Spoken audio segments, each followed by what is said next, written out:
Hello, welcome back to my channel. I'm Rochelle. If you're new here, hello. If you're not new here, welcome back. It's great to have you. So today is my son Max's second day at daycare.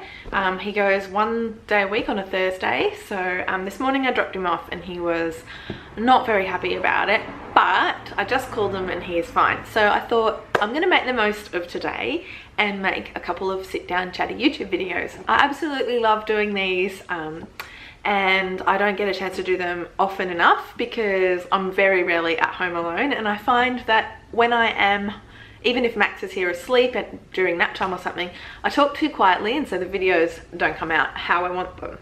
So to get on with it anyway, today I wanted to do the mummy tag. Well, I'm not sure if I've just googled some questions that people have done, but I think there are a few different variations, but I found one that I really like, so I'm going to do this. So it's basically I'm going to answer these 20 questions and they're all related to being a mummy. So I'll get straight into it because otherwise I'll continue rambling on about nothing. So question 1, how many children do you have and how old are they? I have one son, his name is Max. He's nearly 2, so he's like 21 months, and I still say months until he turns 2, and then I'll stick with just he's 2 or 2 and a bit. And we are hoping to start trying for baby number 2 in a couple of months.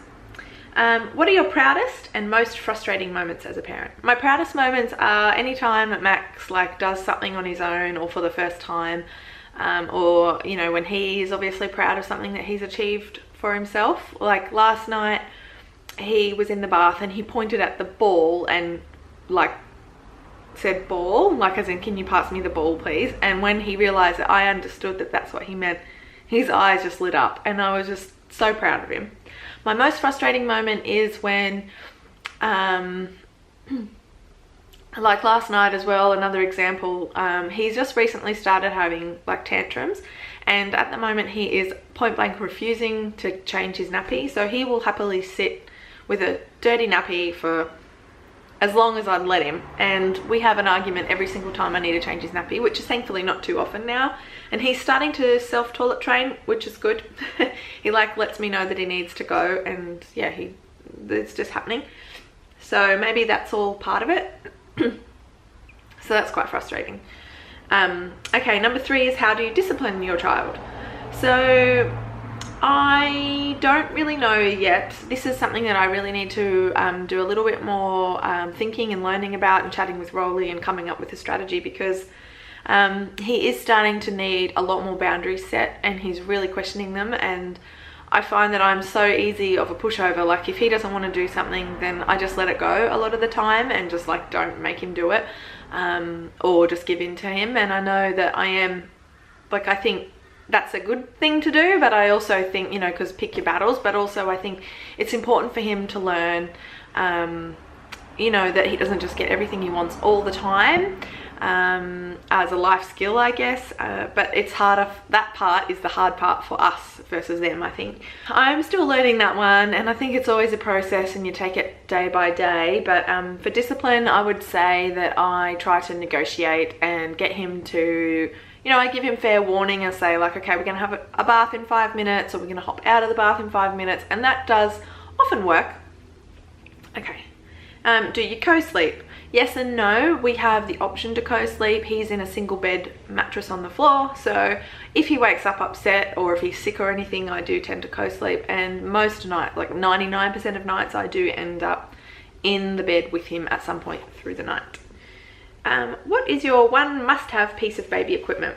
So for us, I guess we don't really have many must-haves. I try to be fairly minimalist, just because I think they're little for so long and you do need some things. But I would say the must-have thing would be a car seat. Name one thing you bought before you had your baby and you never ended up using. I can actually name 2. One is the cot. Strictly speaking, we did use it, but for maybe 6 weeks, and for naps basically. He didn't really take to the cot, and it didn't take long for us to realize that it was a big waste, but we needed to have it. And then the other one is one of those bumbo seats. By the time Max was, you know, those little rubber seats that you put them in so it helps them sit up, he was so big so fast. By the time when he was big enough, like the size for it, he was too young to be sitting up, and I feel like artificially forcing him to sit up wasn't the right thing to do. And so by the time he was sitting up, we just didn't need it anyway. I know some people rave about them, but we didn't really need it, and it was, yeah, 40 bucks or something. Have you always wanted kids, and how many more do you plan on having? I would say in general, I have always wanted kids, but I had kind of thought that it probably wouldn't happen for me, or that it would be something that would happen in the future. But yeah, so I sort of thought I'd be in my 30s by the time I started having kids, and I wasn't even sure I'd meet anyone that I would want to have kids with. And then I met Rolly, and so it all came down to, it wasn't something that I set out to meet someone to have kids with, if that makes sense. It was just that I thought Rolly, it would be an amazing dad, and he would be the perfect person to support me as a mum as well. And I was right. Do you think your relationship with your spouse has changed since you had kids, for better or worse? I would say it's definitely changed. Poor Rolly does not get very much of my time and attention anymore. He does, but not like he used to when it was just the two of us, obviously. And Max is, you know, needs a lot of my time and attention. I would say though, it has brought us together in a lot of ways. Rolly and I had what we thought was a fairly like a life that was together, but actually we had very independent lives in terms of like, I had my friends, he had his friends, and often like I would be out a lot of the weeknights and he would be off doing things on the weekend, and now we do tend to spend a lot more time together, so that's really good. Yeah, so I would say overall it's better, but also, you know, the tensions and lack of sleep and things like that does cause some arguments just that we wouldn't have had we not been so tired. Date night, how many nights or days do you take together per month? So actually we've only ever been on like 2 or 3 dates since we had Max. But that's okay, because one was my birthday, one was when we went to the golf course on Hamilton Island, and there was one when Max was really little. We went to see a comedy show. But we'd had the tickets booked before we had Max, thinking, oh yeah, it'll be fine, we'll want to leave him. But once we had him, we were like, actually that wasn't very good. We didn't like, well, it was a fun night, but we didn't necessarily want to leave him again so early. And like yeah, we've just not gotten into the habit of going on date nights. But the good thing is Max goes to bed at like 6:30 or so we have every single night together, you know, for 2 or 3 hours. And yeah, and we bring him with when we go out for dinner and stuff, so that's nice. How many cars does your family have? Well, that's a funny one. We actually have a car each, and we're considering that overall we only really need 1 car. It's just that there are some days where we both need a car at the same time. Like for example, like on a Wednesday, Rolly plays golf in the morning, but I also have a day, like that day is usually the day that I'm out of the house doing my errands and stuff, because we have Brenda and Max is at home with her. So that is pretty much our only time when we would both need a car. I guess we could work around it, but yeah, we have 2 cars at the moment. Your dream vacation with kids and one without kids. My dream vacation or holiday with kids is, I cannot wait to take my children for like an extended, not backpack, but an extended travel through Europe. We will probably do that in about 5 years, when we have another baby, and it's like that baby is old enough to kind of like get the benefit of going around Europe. So I think, because we'll probably take about 6 months or so, and I just dream about it every single day. And then one holiday I would love to take, just me and Rolly, is probably, I'm not sure how I pronounce it, but I think it's the Maldives. I would have said Maldives because I say it how it's pronounced, but when I've seen people talk about it, it's the Maldives. And I know you can take your kids there, but I feel like that would be a destination that would just be ultimate couple relaxation, like massages, cocktails, chilling. And also a lot of the places that I've seen are like on the water, like the house is built in the water, and I just would be so nervous having children there, especially with Max, because he just jumps in any puddle of water and just like loves the pool. And where do you shop with for your kids? I would love to say that I shop small for all of Max's clothes and things, and I try to, as much as I can, buy things that are handmade or made by other mums on Instagram and, you know, things like that. But realistically, I do shop a lot at places like Target, Seed for the more like fancy stuff, like for like going out outfits and things. I do also like what's the other one? Oh, Cotton On Kids, and I used to love Pumpkin Patch before they closed down. Yeah, so I do shop a little bit of everything, but I try not to buy things that are too like cheap and nasty. I try to buy things that are good quality. I think we all do, but just because I feel like, I don't know, I try to shop a bit ethically as well if I can. Favorite makeup and skincare products for mummies. So as you possibly know, if you've watched any of my other videos, I don't really wear a lot of makeup.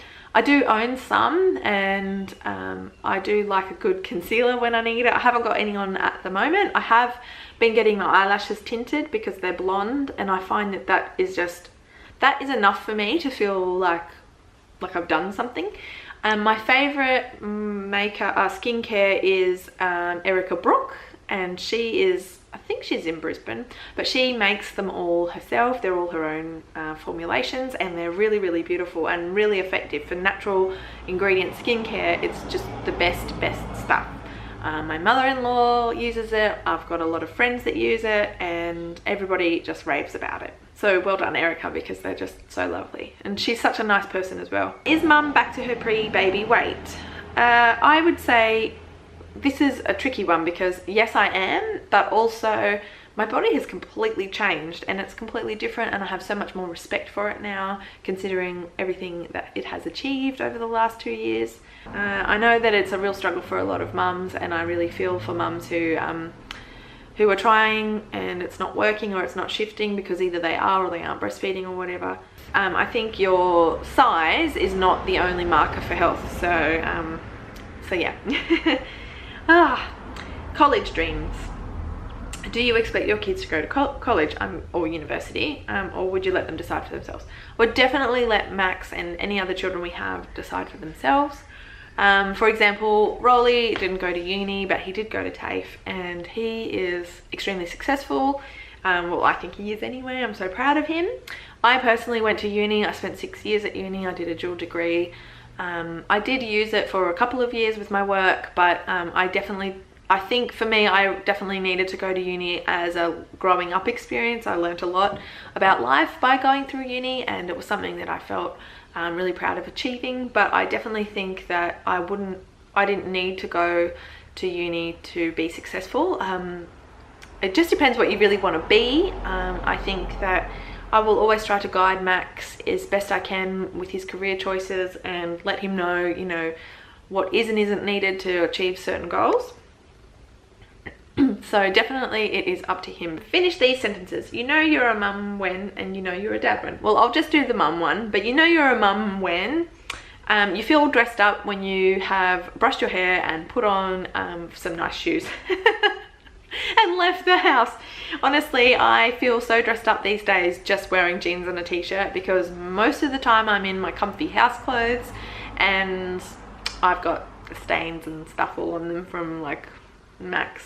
Because Max, even when he's been eating now, he'll like climb over me and like put his grubby hands all on me and stuff. Yeah, you know you're a mum when you feel naked when you don't have your child with you. I don't know, there are lots of things. You know you're a mum when you call other mums, hey mama, instead of like, hey girl, or whatever. There are so many examples of this. Anyway, I'm so rambling. I'm up to 20 minutes already, so I'm going to stop there. Thank you so much for watching. I really appreciate it. I hope you enjoyed this. I hope you got a little bit of a laugh out of it, or some tips or ideas. I don't know. This is a tag video, so I will leave the questions in the comments, and I will also leave a list of people that I tagged to do the video. If you would like to do your own version of this video, please do, and let me know when you filmed it so I can give it a watch. If you would like to stick around and see more videos of mine and our family vlogs, hit the subscribe button so that you can keep updated. And if you like this video, you know what to do. Okay, sorry. I think the coffee's starting to kick in. All right, guys. Big love. Talk to you soon. Bye.